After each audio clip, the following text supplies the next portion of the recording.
ये चैप्टर 2 में काफ़ी बड़ा अध्याय है, इसमें 72 श्लोक हैं। अभी हम 22वें और 23वें श्लोक की चर्चा कर रहे हैं।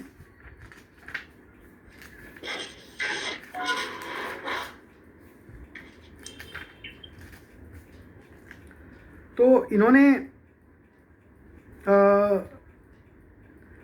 बताया है कि जिस प्रकार वंशासी जीर्णानि यथा विहाय नवानि गृह्णाति नरो पराणि तथा शीर्णानि विहाय जीर्ण्यानि संयाति नवानि देहि। जिस प्रकार लोग अपने फटे पुराने वस्त्र छोड़कर दूसरे नए वस्त्र धारण करते हैं, उसी प्रकार यह आत्मा एक शरीर को त्याग कर दूसरे शरीर को स्वीकार करता है। सब गीताओं में ये बात तो कॉमन है। नैनम छिन्दन्ति शस्त्राणि न नम दहति पावकः न चैनम कलेदयन्त्यापो न शोषयति मारुतः। इन्होंने एक 24वां श्लोक भी इसके साथ क्लब कर दिया है। अच्छेद्यो अयम दाह्यो अयम क्लेद्यो अशोष्य एव च नित्य सर्वगता सनाथुर्चलो अयम सनातनः। तो ये इन्होंने 2 श्लोक लिख के उसके बाद इसका भावार्थ दिया है। यह आत्मा अनादि नित्य सिद्ध निरुपाधि और विशुद्ध है।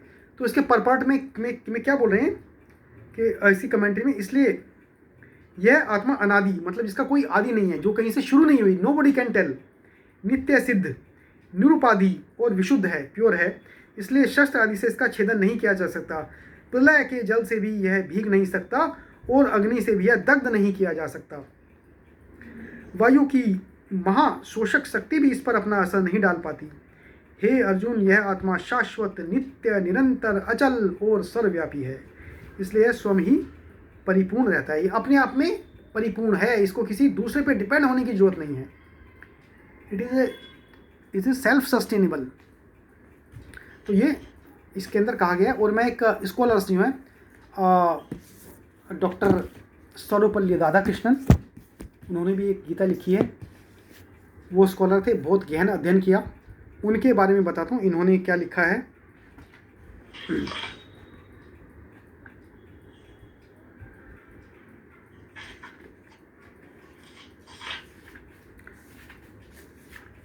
ये श्लोक दोहराते हैं। वासांसि जीर्णानि यथा विहाय नवानि गृह्णाति नरोपराणि तथा शीर्णानि विहाय जीर्ण्यानि संयाति नवानि देहि। जैसे कोई व्यक्ति फटे पुराने कपड़ों को उतार देता है और दूसरे नए कपड़े पहनता है, जो हम सभी करते हैं, उसी प्रकार हमारा बस टाइम एक है कि आत्मा का समय का अंतर है। हम 1 मिनट में, 1 घंटे में या 1 दिन में वस्त्र बदलते हैं, आत्मा थोड़ा ज़्यादा समय लेता है। उसी प्रकार यह धारण करने वाली आत्मा जीर्ण शरीरों का त्याग कर अन्य नए शरीरों को धारण कर लेती है। और भाई जीर्ण शरीर कब होता है? जब हमारे संस्कार कम होते रहते हैं, हमारे कुछ बुरा काम किया, संस्कार कम हुए, एथिक्स से हम भटके, संस्कार कम हुए। तो हम ये इस श्लोक में कहा गया कि हम जैसे जैसे जो कर्म करते हैं और वो संस्कार हमारे क्षीण होते हैं, और जैसे संस्कार कम होंगे लाइफ कम हो रही है। शाश्वत आत्मा एक स्थान से दूसरे स्थान तक नहीं चलती फिरती, परंतु शरीर धारणी आत्मा एक स्थान से दूसरे स्थान तक आती जाती है। यह हर बार जन्म लेती है और यह प्रकृति की सामग्री में से अपने अतीत के विकास और भविष्य की आवश्यकताओं के अनुसार एक मन, जीवन और शरीर को अपने आसपास समेट लेती है। अभी ये इसका साइंटिफिक इन्होंने रैशनल कितना बढ़िया दिया है कि भाई जैसे कि किसी रेगिस्तान है, रेगिस्तान मरुस्थल में कांटे वाले पेड़ ज़्यादा उगते हैं कि वो उनके वहाँ की जलवायु, वहाँ के मिट्टी और वहाँ का जो भी इकोसिस्टम है, वहाँ से लेके कौन से पॉसिबल प्लांट्स वहाँ पे हो सकते हैं, उस हिसाब से लेती है। तो सेम तरीके से एक जो आत्मा है, ये अपना पुराना पास्ट देखती है और आगे की रिक्वायरमेंट प्रकृति की क्या है, उसके अनुसार एक शरीर को अपने आसपास समेट लेती है। और वो शरीर हो सकता है किसी बिच्छू का हो, किसी एनिमल का हो, किसी इंसेक्ट का हो या किसी इंसान का हो। तो वो उसके पास्ट और भविष्य की ज़रूरतों को देख के ये प्रकृति अपने आप सब कुछ बैलेंस करती है। It is a so scientific, so deep that the modern science can not understand this. But हमारे ऋषि मुनियों को ये काफ़ी चीज़ें समझ में आ गई थी कि जो आत्मा भविष्य को देखकर भविष्य की आवश्यकताएं क्या हैं, पानी कम आएगा या दवा आएगी या कुछ प्रलय होने वाला है, उस हिसाब से शरीर धारण करेगी और कर्म के अनुसार से शरीर धारण करेगी। तो यदि कहा कि एक्स अमाउंट इस वाले शरीर के चाहिए, एक्स अमाउंट वाई अमाउंट इसके, वाई क्वांटिटी इन शरीर के इन इस स्पीशीज़ की चाहिए, तो उसके कर्म के अनुसार और भविष्य की और पुराने पास्ट को देख के और भविष्य की आवश्यकताओं के अनुसार वो एक शरीर को धारण करेगी। ये इसमें सर्वपल्ली राधाकृष्णन ने कहने का भाव है। आत्मिक अस्तित्व विज्ञान है जो शरीर, अन्न, जीवन, प्राण और मन के त्रिविध रूपों को संभाले रखता है। आत्मिक अस्तित्व एक स्पिरिचुअल जो साइकिक बीइंग है, जो है अंदर एक ऐसा साइंस है जो शरीर मतलब अन्न, शरीर अन्न में कुछ शरीर में अन्न, शरीर को अन्न बोलते हैं, आपको ध्यान होगा। जीवन का मतलब प्राण, जीवन मतलब प्राण, और मन, माइंड जिसको बोलते हैं मन, हार्ट, मनस, मन हमारा मन करता है कि वित्रिविध रूपों को संभाले रखता है। तो ये जो आध्यात्मिक हमारा अस्तित्व है वो शरीर, प्राण और मन, अन्न, जीव और मनस को संभाले रखता है। जब सारा भौतिक शरीर नष्ट हो जाता है तब भी आत्मा को के वाहन के रूप में प्राण और मन के कोश बचे रहते हैं। तो प्राण और मन के कोश आत्मा के वाहन हैं, मतलब उसके ट्रांसपोर्ट हैं। तो आपको ध्यान हुआ कि भी लगता है कुछ शरीर में कुछ है, उसके मन में कुछ, शरीर किसी का नष्ट हो गया, लेकिन अभी कुछ प्रमाण मिले कि भी आत्मा अभी उसका मन और प्राण उसका आत्मा के ट्रांसपोर्ट हैं। पुनर्जन्म प्रकृति का नियम है, रीबर्थ प्रकृति का नियम है, is the system of the nature, birth, rebirth, death, this cycle continues in the nature. Nobody can change this, nobody could change this, nobody will change this। और जिसने कोशिश किया वो खुद नष्ट हो गया, इस सिस्टम को नष्ट नहीं कर पाया। जीवन के विविध रूपों के मध्य एक स्वदेश्य संबंध है। कठोपनिषद से तुलना कीजिए 1 और 6। अब इन्होंने भी कठोपनिषद का उदाहरण दिया है। अन्न की तरह मनुष्य पकता है और अन्न की तरह फिर जन्म लेता है। गेहूं की बालियां, सीड है, धीरे धीरे बड़ी, गेहूं की बालियों में से अन्न आ गया, पक गया, हमने खाना खाया, अन्न नष्ट हो गया, फिर से अन्न दोबारा से निकला। तो ये शरीर को अन्न से तुलना की गई है। आत्मा के लिए शरीर अनिवार्य जान पड़ता है। तब क्या शरीर को मारना उचित है? सुनिर्दिष्ट सत्ता के संसार का भी एक विशेष अर्थ है। अभी वो कहने कि भाई अभी शरीर को मारना चाहिए कि आत्मा के लिए शरीर चाहिए, तो शरीर को मारना चाहिए क्या?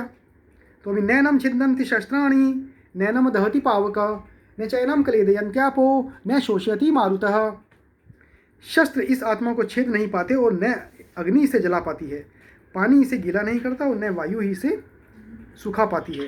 अभी इसमें क्या है, एक इन्होंने इसके लिए एक दिया कि मोक्ष धर्म जो उन्होंने एक ग्रंथ है उसके बारे में बताया कि 174 और 171वां श्लोक पढ़ो।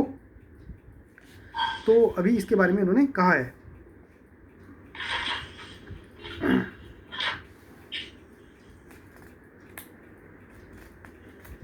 अभी एक और चीज़ में इन्होंने बताया कि भाई एक बार क्रेटो, अभी सोक्रेट्स पर सुकरात और क्रेटो था। तो जब क्रेटो पूछता है कि सुकरात, हम तुम्हें किस ढंग से दफनाएं, how would you like to be buried, आप कैसे, अब मरने के बाद आप कैसे दफनाना चाहेंगे अपने आप को? तो सुकरात, पता ना सोक्रेट्स बहुत ही ज़्यादा फिलोसफिकल जो ग्रीस में था। तो उत्तर में सुकरात कहते हैं कि जिस ढंग से चाहो, परंतु पहले तुम मुझे जो वास्तविक मैं हूँ उसे पकड़ तो लेना। पहले मुझे जिस ढंग, तुम जो मर्जी करो मेरे साथ, लेकिन पहले मुझे पकड़ तो लो जो मैं हूँ। प्यारे क्रेटो, मन प्रसन्न रखना और कहना कि तुम केवल मेरे शरीर को दफना रहे हो, और तब तुम उस शरीर के साथ वैसा ही करना जैसे कि आमतौर से किया जाता है और जिसे तुम सबसे अच्छा समझते हो। ठीक है, तो वो कह रहा है कि तुम जब अपने शरीर को दफनाओ तो मन को प्रसन्न रखो और वही करो शरीर के साथ जैसा करना चाहिए, और तुम्हें लगता है कि सबसे अच्छा इस शरीर के साथ ऐसा हो सकता है तो वैसे ही करो। आग में जलाना है आग में जलाओ, दफनाना है दफनाओ, हवा में रखना है ऊपर, वैसे करो। लेकिन पहले जो मैं, मेरे को तो तुम पकड़ ही नहीं सकते क्योंकि मैं तो आत्मा हूँ। उन्हें सोक्रेट्स बोलते हैं कि मेरे को तो पकड़ नहीं सकते, शरीर को ही पकड़ सकते हो तुम।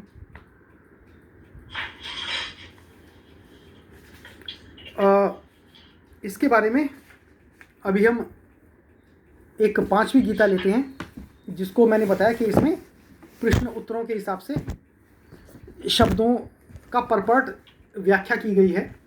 तत्व विवेचनी है जयदयाल गोयनका जी की, जो फाउंडर हैं गीता प्रेस गोरखपुर। आपने सुना होगा, सबसे चीप पुस्तकें धर्म ग्रंथ हिंदू सनातन धर्म की वहीं से मिलती हैं।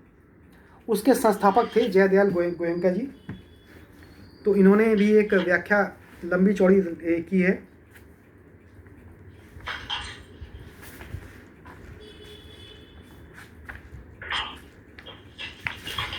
तो आइए, इनके प्रश्न बड़े अच्छे होते हैं। थोड़ा लंबा व्याख्या, 10 मिनट में लगेंगे। चलो बताता हूँ। वासांसि जीर्णानि यथा विहाय नवानि गृह्णाति नरोपराणि तथा शरीराणि विहाय जीर्ण्यानि संयाति नवानि देहि। जैसे मनुष्य पुराने वस्त्रों को त्याग कर दूसरे नए वस्त्रों को ग्रहण करता है, वैसे ही जीवात्मा पुराने शरीर को त्याग कर दूसरे नए शरीरों को प्राप्त होता है। ये जो इसका डेफिनेशन है श्लोक का, वो वहाँ का चलता फिरता कोई भी इंसान बता देगा। जिसने बताया मेरे को गीता आती है भाई, शरीर नहीं मरता है, अजर अमर है, आत्मा दूसरे शरीर में जाता है, वो कोई किसी ने गीता पढ़ी भी नहीं होगी, लेकिन ये डेफिनेशन जरूर बता देगा। लेकिन इसकी गहराई कैसे बताएगा, इसकी जो डीपनेस है, इसका जो गूढ़ अर्थ है, वो इन जो प्रमाणिक गीता है इनको पढ़ने से समझ में आता है। तो अभी ये कह रहे हैं कि पुराने वस्त्रों के त्याग और नवीन वस्त्र के धारण करने में मनुष्य को सुख होता है, किंतु पुराने शरीर के त्याग और नए शरीर के ग्रहण में तो क्लेश होता है। अतः इस उदाहरण की सार्थकता कैसे हो सकती है। अभी बड़ा अच्छा क्वेश्चन भी लिखा है उन्होंने। तो उन्होंने भाई तुम ऐसे वस्त्रों से तुलना कर रहे हो कि भाई जिसको नया ड्रेस मिलती है उसका मन प्रसन्न होता है। यदि मेरे को बहुत कंफर्टेबल, मैं सुबह उठा नहाया और अचानक प्रेस किए हुए अच्छे बहुत कंफर्टेबल ड्रेस मेरे को मिल जाए तो एक कॉन्फिडेंस आ जाता है। बैट लगाई मैंने, अच्छे कोट वोट पहना और ऑफिस में गया या अपने कॉलेज में गया या स्कूल में गया तो बड़ा कॉन्फिडेंस आता है, मेरे वस्त्र अच्छे हैं। किसी दुकान में गए तो कोई मेरा आओ भगत करेगा, दरबान सैल्यूट मारेगा। तो उनका कोई नए वस्त्र को ग्रहण करने में एक प्रसन्नता होती है, कहना भैया हर एक, अरे मेरी वार्डरोब में कुछ कपड़े नहीं है, पहनने के लिए कुछ नहीं है। 50,000 कपड़े होंगे लेकिन यार कुछ नहीं है पहनने का। तो नए वस्त्र लिए, हर वीक में नए वस्त्र लिए, महीने में लिए, दिवाली पे होली पे नए वस्त्र लिए। तो नए वस्त्र लेने का इंसान की एक कुदरती एक जिज्ञासा होती है, एक इच्छा होती है कि भाई नए वस्त्र के एक खुशी मिलती है अंदरूनी। मेरी नई ड्रेस है, अरे मेरी नई ड्रेस सिल के आ गई, मेरी पैंट आ गई, तो एक खुशी होती है। लेकिन इस श्लोक में तो ऐसा कहा गया है कि भाई नया शरीर धारण के तब सब रोते हैं, अरे प्लीज़ इस शरीर को छोड़ के मत जाओ, काका ताता दादा ताऊ नाना प्लीज़ इस शरीर को मत छोड़ो, इसी शरीर में रहो, इस शरीर को आत्मा प्लीज़ दूसरा शरीर मत धारण करो, इसी शरीर में रहो। उसमें हमें दुख होता है, जबकि नए वस्त्र मिलने पे तो हमें खुशी होती है। नया शरीर धारण करने पे क्यों दुख होता है? तो ये इसका उत्तर बताइए। यहाँ पे इसका क्या उत्तर है कि भाई जब एक शरीर से तुलना कर रहे हो तो ये आप एक कॉन्ट्राडिक्टरी स्टेटमेंट क्यों है? तो पुराने शरीर के त्याग और नए शरीर के ग्रहण में किसको दुख होता है? जो अज्ञानी है, क्योंकि उसे पता नहीं कि ये इसी में ही महानता है, इसी में ही ज्ञानता है कि शरीर आत्मा अपने पुराने शरीर को छोड़ के नए शरीर को धारण करे। वही प्रसन्नता है, वही प्रसन्नता का एक नियम है। प्रकृति के नियम के साथ आप लोग जुड़ रहे हो, अदरवाइज आप प्रकृति के विरुद्ध चल रहे हो। तो ये किसको दुख होता है? अज्ञानी को दुख होता है। तो अज्ञान के वशीभूत होके हम इसको दुख मानते हैं, विवेकी को नहीं। माता बालक के पुराने गंदे कपड़े उतारती है और नए पहनाती है। अब मम्मी अपने बच्चे के पुराने कपड़े उतार के फेंकती ना, जीर्ण हो जाते, फेंक देती है, नए कपड़े पहनाती है। तो भगवान जो परमात्मा है वो भी आत्मा को नया कपड़ा देता है। और बच्चा उतार है, अपना हाथ उतारता है, अरे नहीं बच्चा रोता है, कभी कभी मुंह फंसता है उसका, वो ड्रेस उतार रही है तो बच्चा रोता है, नहीं प्लीज़ मम्मी क्या कर रहे हो, मेरे को यही कपड़े ठीक हैं, खेलने जाने दो। लेकिन माँ उसके अच्छे बुरे का समझती है और उसको उसके कपड़े तब भी उतारती है कि भाई नए कपड़े पहनाऊंगी। बच्चा रोता है, बहुत रोता है, परंतु माता उसके रोने की परवाह नहीं करती और उसके अपने भले के लिए उसके कपड़े बदल देती है। इसी प्रकार भगवान भी जीव के हित के लिए उसके रोने की कुछ परवाह न करके उसकी देह को बदल देते हैं और प्रकृति के नियम का पालन करते हैं, अतएव यह उदाहरण उचित ही है। Got it. भगवान ने यहाँ दूसरा प्रश्न है, शरीरों के साथ जीर्णानी पद का प्रयोग किया है, परंतु यह कोई नियम नहीं है कि वृद्ध होने पर, शरीर पुराना होने पर ही मनुष्य की मृत्यु हो। नई उम्र की जवान और बच्चे भी मरते देखे जाते हैं, इसलिए यह उदाहरण युक्त नहीं जचता। अब बोला कि भाई जीर्णानी अथवा भाई, जब शरीर जीर्ण हो जाता है तब वो मर जाता है। तो उनके श्लोक में ऐसा क्यों गया है? नए बच्चे भी तो मरते हैं, आज ही बच्चा पैदा हुआ आज ही मृत्यु हो गई, ऐसे भी तो काफ़ी केस होते हैं। 1 महीना हुआ बच्चा मर गया, 2 दिन हुए बच्चा मर गया, ऐसे भी तो केस होते हैं। तो इस शरीर में ऐसा क्यों गया कि जीर्ण के बाद ही? बहुत गहरी बात है। तो इसका क्या उत्तर दिया है? यहाँ जीर्णानी पद से 80 या 100 वर्ष, यहाँ जीर्ण शब्द का हम जो अर्थ निकाल रहे हैं वो नंबर ऑफ ईयर्स नहीं है, नंबर ऑफ अंतराल नहीं है। 100, 80, 150 वर्ष की आयु से इसका तात्पर्य बिल्कुल भी नहीं है। प्रारब्धवश युवा या बाल जिस किसी अवस्था में प्राणी मरता है, यह उसकी आयु समझी जाती है। जीर्ण का मतलब यदि किसी की 1 दिन की, कुछ घंटे की आयु, तो वो उसकी आयु है, तो उसका शरीर जीर्ण हो गया। उस आयु के हिसाब से इसको समय के पैमाने पे मत नापें। वे उसके और आयु की समाप्ति का नाम ही जीर्णावस्था है। आयु की समाप्त हुई, जीर्णावस्था खत्म हुई, अतः यह उदाहरण सर्वथा युक्ति संगत है। तो हम अज्ञान के वशीभूत होकर उसको ईयर्स से कंपेयर करते हैं, लेकिन जितना उसका समय है जिसमें आया, तो जिस अवस्था में उसका वही उसकी आयु था, उसकी आयु उतनी थी, उसकी आयु। तो किसी की 100 वर्ष की आयु, उसकी आयु उतनी थी, किसी की 2 मिनट की आयु, उसकी आयु उतनी थी। ऐसे इंसेक्ट हैं जो अपने 1 दिन की आयु में ही जन्म भी ले लेते हैं, बड़े भी हो जाते हैं, मीटिंग भी कर लेते हैं, बच्चे भी कर लेते हैं और शाम तक मर भी जाते हैं। ऐसे हजारों स्पीसीज हैं, और ऐसी स्पीसीज में जो जिंदगी के सैकड़ों साल भी जीते हैं। तो इस 180 वर्ष के हिसाब से इसको श्लोक को ना देखा जाए। यहाँ वासांसी और शिरोमणि दोनों ही पद बहुवचनांत है। तो वासांसी शरीराणी, तो शरीर भी प्लूरल है और वासांसी भी है।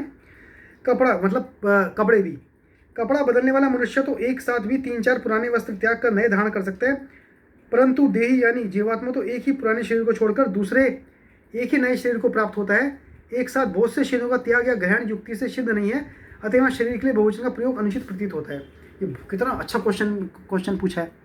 इसमें यह कहा है कि भाई आप शरीर से, वस्त्रों से तुलना कर रहे हो। अब मैंने अपना कोट उतारा, जैकेट उतारी, शर्ट उतारी और मैंने अपना बनियान उतारा, तो मैंने तो एक साथ 5 वस्त्र उतार दिए। फिर मैंने नई अपना बनियान पहना, शर्ट पहनी, एक और जैकेट, एक और कोट, उसके ऊपर एक और अपना एक मफलर पहना है। तो मैं तो वस्त्र 5 चेंज कर लिए। आत्मा तो आप एक ही शरीर का बोल रहे हो, तो आप इसे शरीर को इसको जस्टिफाई करो। तो इसके उत्तर में 2-3 पॉइंट्स हैं। एक पहला पॉइंट है, जीवात्मा जब तक न जाने कितने शरीर छोड़ चुका है और कितने नए धारण कर चुका है, तथा भविष्य में भी जब तक उसे तत्व ज्ञान न होगा तब तक न जाने कितने असंख्य पुराने शरीरों का त्याग और नए शरीरों को धारण करता रहेगा, इसलिए बहुवचन का प्रयोग किया गया। तो इस श्लोक में बहुवचन का प्रयोग किया कि शरीरों बोला है कि हम तो एक शरीर ही छोड़ते हैं। हमारा अज्ञान है कि हमें लगता है कि हम एक शरीर छोड़ रहे हैं। ये जो आत्मा हमारे अंदर है वो तो हजारों लाखों पता नहीं कितने शरीर को छोड़कर इस शरीर में आया है, इसलिए बहुवचन का प्रयोग किया गया है। दूसरा पॉइंट, स्थूल, सूक्ष्म और कारण भेद से, स्थूल बहुत हैवी, सूक्ष्म बिल्कुल छोटा, और कारण भेद से, डिफरेंशियल रीजन से शरीर 3 हैं। जब जीवात्मा इस शरीर को छोड़कर दूसरे शरीर में जाता है तब ये तीनों ही शरीर बदल जाते हैं। तो शरीर को बोला कि 3 टाइप के शरीर हैं, स्थूल, सूक्ष्म और कारण भेद। मनुष्य जैसा कर्म करता है उसके अनुसार ही उसका स्वभाव बदलता जाता है, उसकी प्रकृति बदल जाता है। अभी कोई खोद रहा है, कोई अपनी चीज़ को अपना ज़मीन खोदता है, तो खोदने वाली चीज़ों को बहुत ज़्यादा यूज़ करेगा, अपने काम के हिसाब से यूज़ करेगा। कोई आदमी ज्ञान प्रोफेसर है, वो बोलेगा बहुत ज़्यादा, तो इस हिसाब से उसके अनुसार ही उसका स्वभाव प्रकृति बदल। जो हम जैसा कर्म करते हैं, कोई खाने वाला है, अपने खाने के बहुत एग्जाम्पल देगा। कोई शेफ़ है, कोई पॉलिटिशियन है, वो अपनी पॉलिटिक्स की बहुत सारी बातें बताता है, तो उसका प्रकृति वैसे हो जाती है। सत रज, अब 3 गुण है ना, सतोगुण, रजोगुण, तमोगुण, तीनों गुणमयी व्यष्टि प्रकृति ही यहाँ कारण शरीर है, इसी को स्वभाव कहते हैं। अभी हम सत कम ज़्यादा करते हैं, रजोगुण या तमोगुण किस टाइप के कर्म हम ज़्यादा करते हैं, उस हिसाब से ये गुण हमारे अंदर आते हैं, उसी से हमारा स्वभाव बदल जाता है। प्रायः स्वभाव के अनुसार ही अंतकाल में संकल्प होता है और संकल्प के अनुसार ही सूक्ष्म शरीर बन जाता है। कारण और सूक्ष्म शरीर के सहित ही यह जीवात्मा इस शरीर से निकलकर सूक्ष्म के अनुरूप ही स्थूल शरीर को प्राप्त होता है। अभी हम क्या होता है, अभी देखो क्या चल रहा है पूरा सिस्टम। कारण एक कारण शरीर है, मतलब जो हम कर्म करते हैं उससे हमारे को कॉजल इफेक्ट, उससे कारण से शरीर बनता है हमारा। स्थूल शरीर तो सारा है ही। स्थूल शरीर सूक्ष्म शरीर की तरफ जाएगा, मतलब अणु आत्मा की जो सूक्ष्म शरीर है, और सूक्ष्म शरीर फिर से स्थूल शरीर की तरफ जाएगा, वो फिर से कारण शरीर की तरफ अपनी स्वभाव को पकड़ेगा। तो ये एक साइकिल है। इसको क्या है कि एक इस स्थूल शरीर से निकलकर सूक्ष्म रूप में आया और सूक्ष्म से फिर से स्थूल में गया। स्थूल सूक्ष्म स्थूल कारण, सूक्ष्म स्थूल सूक्ष्म कारण, ऐसे ये पूरा साइकिल चल रहा है। इसलिए स्थूल सूक्ष्म और कारण भेद से तीनों शरीर के परिवर्तन के कारण भी बहुवचन का प्रयोग उचित कहा गया। तो शरीर लगता हमें एक है लेकिन शरीर तीन है, इसलिए वो प्लूरल वर्ड यूज किया गया शरीर के लिए। एक तीसरा प्रश्न, आत्मा तो अचल है, उसमें गमनागमन नहीं होता, मतलब अचल जो चल नहीं सकती, तो उसमें गमन कैसे हो गया? फिर देह के दूसरे में आत्मा की बात कैसी है? तो आत्मा चल के जाती है, आत्मा उड़ के जाती है, आत्मा प्रकट हो जाती है। आत्मा को माध्यम क्या है? आत्मा दूसरे शरीर में किस प्रकार जाती है, ये इसका उत्तर है। ये प्रश्न पूछा गया है कि भाई आपने अभी बताया कि आत्मा तो अचल है। अचल मतलब जो चल नहीं सकता, जो स्थिर, जो अपना स्थित है। तो इसमें एक शाश्वत आत्मा होती है, एक गमन आत्मा होती है, वो उसके बारे में भाई बताते हैं। वास्तव में आत्मा अचल और अक्रिय होने के कारण उसका किसी भी हालत में गमनागमन नहीं होता। अब मतलब आत्मा अपने आप ही शरीर धारण कर लेती है, अपने आप वो ऐसी चीज़, वो प्रकृति पास्ट और फ्यूचर को देख के जो रिक्वायरमेंट इस नेचर को चाहिए उसे आपसे वो एक शरीर को उसके आसपास पिरो लेती है। वास्तव में आत्मा अचल और अक्रिय होने के कारण किसी भी हालत में गमनागमन नहीं होती, आत्मा चलती नहीं है। पर जैसे घड़े को एक मकान से दूसरे मकान में ले जाने के समय उसके भीतर के आकाश का अर्थात घटाकाश का भी घट के संबंध से गमनागमन सा प्रतीत होता है, वैसे ही सूक्ष्म शरीर का गमनागमन होने से उसके संबंध से आत्मा में भी गमनागमन की प्रतीति होती है। अभी क्या है कि हमें ऐसा लगता है कि एक घड़े को हम एक घर से दूसरे घर में लेके गए, तो घड़ा है, उसके शरीर का जो हवा है, आकाश है, वो तो सेम ही है। हमें लगता है कि भाई वो घड़ा में हुआ है मुंह, तो वही चीज़ इसके बारे में ये बता रहे हैं। अतः लोगों को समझाने के लिए आत्मा में गमनागमन की औपचारिक कल्पना की जाती है कि आत्मा दूसरे में चला गया है। हम एक इमेजिनरी एक कल्पना कर रहे हैं कि चला गया है। यहाँ देही शब्द देहाभिमानी चेतना का वाचक है, अतः देह के संबंध से भी उसमें गमन होना ऐसा प्रतीत होता है, इसलिए देह के अन्य शरीरों में जाने की बात कही गई है, तो हमें प्रतीत होता है। और एक और प्रश्न क्या है? वस्त्रों के लिए गृणाति तथा शरीर के लिए संयाति कहा गया है। संयाति मतलब स्वीकार करना। एक ही क्रिया से काम चल जाता तो फिर दो तरह का प्रयोग क्यों गया? तो दो वर्ब क्यों यूज किए हैं, गृणाति और संयाति? तो गृणाति का मतलब होता है ग्रहण करना, संयाति मतलब एक्सेप्ट करना। तो उनका ग्रहण करना, एक्सेप्ट करना, दो एक ही तो चीज़ें हैं, तो ये दो शब्द क्यों प्रयोग किए गए हैं श्लोक में? तो इसका उत्तर है गृणाति का मुख्य अर्थ ग्रहण करना है और संयाति का मुख्य अर्थ गमन करना है। तो इसमें गृणाति ग्रहण करना और संयाति एक्सेप्ट करना या गमन करना। वस्त्र ग्रहण किए जाते हैं, इसलिए यहाँ गृणाति क्रिया की गई है। और एक शरीर को दूसरे शरीर के, यदि एक शरीर छोड़ के दूसरे शरीर में जाना प्रतीत होता है, इसलिए इसे संयाति कहा गया है।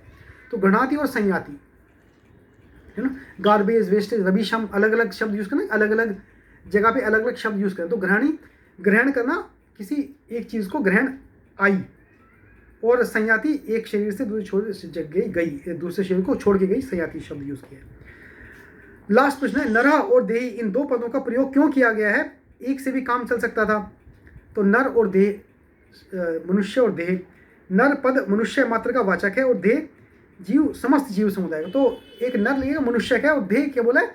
समस्त जीव समुदाय। उसमें पक्षी, इंसेक्ट, एनिमल सब आ गए, तो देह के लिए यूज किया है। अतः दोनों ही सार्थ हैं, क्योंकि वस्त्र का ग्रहण या त्याग मनुष्य ही करता है, अन्य जीव नहीं। जीव नहीं आता, मैं हर रोज कपड़े बोलता हूँ, जीव नहीं करता। किंतु एक शरीर से दूसरे शरीर में गमनागमन सभी देहाभिमानी जीवों का होता है। तो इसलिए ये यूज किया गया कि वस्त्र तो मनुष्य करता है, लेकिन आत्मा तो सभी जीवों में जाता है, इसलिए जीव का शब्द भी यूज किया गया है। इसलिए वस्त्रों के साथ नर का और शरीर के साथ देही का प्रयोग किया गया है। तो ये इसका बहुत डिटेल में वर्णन किया गया है।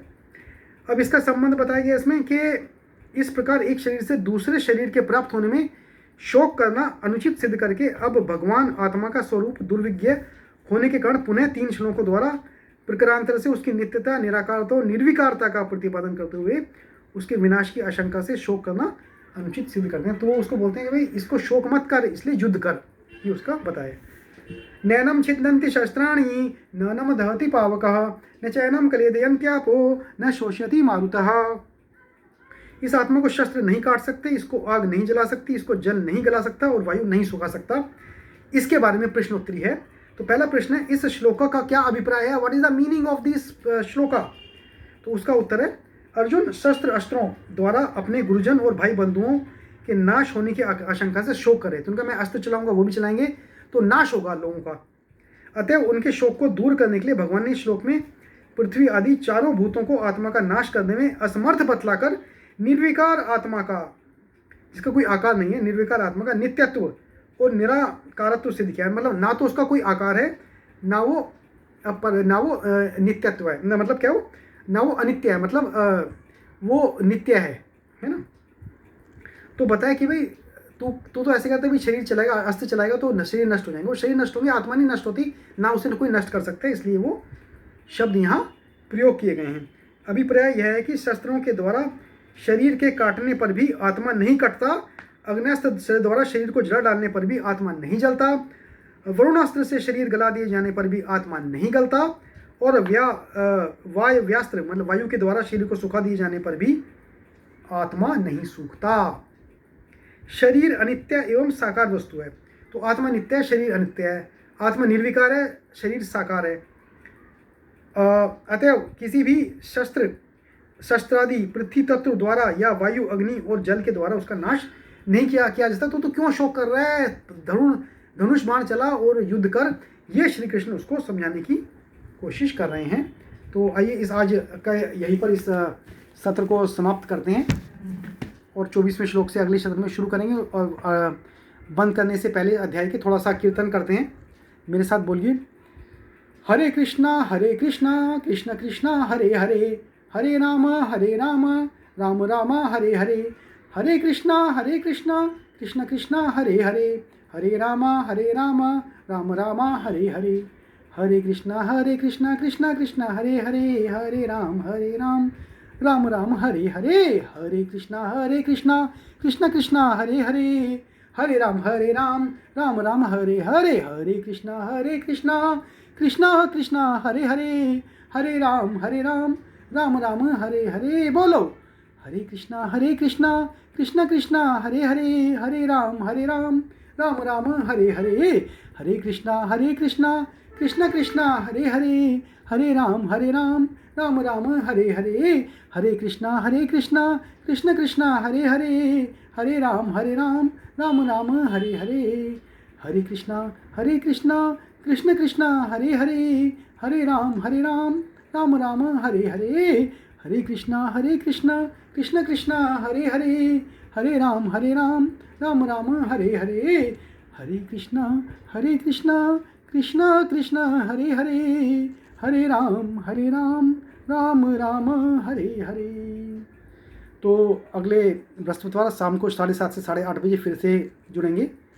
और आप मेरा चैनल कृष्ण गीता लाइव को सब्सक्राइब कर सकते हैं। यूट्यूब चैनल है, इंस्टाग्राम है, हमारा गूगल मीट का भी लिंक दिया है आपको। किसी भी तरह से आप इसको जुड़ सकते हैं, चैनल को सब्सक्राइब कर सकते हैं और अपने बंधु बांधवों को गीता के ज्ञान से लाभान्वित कर सकते हैं। हरे कृष्णा।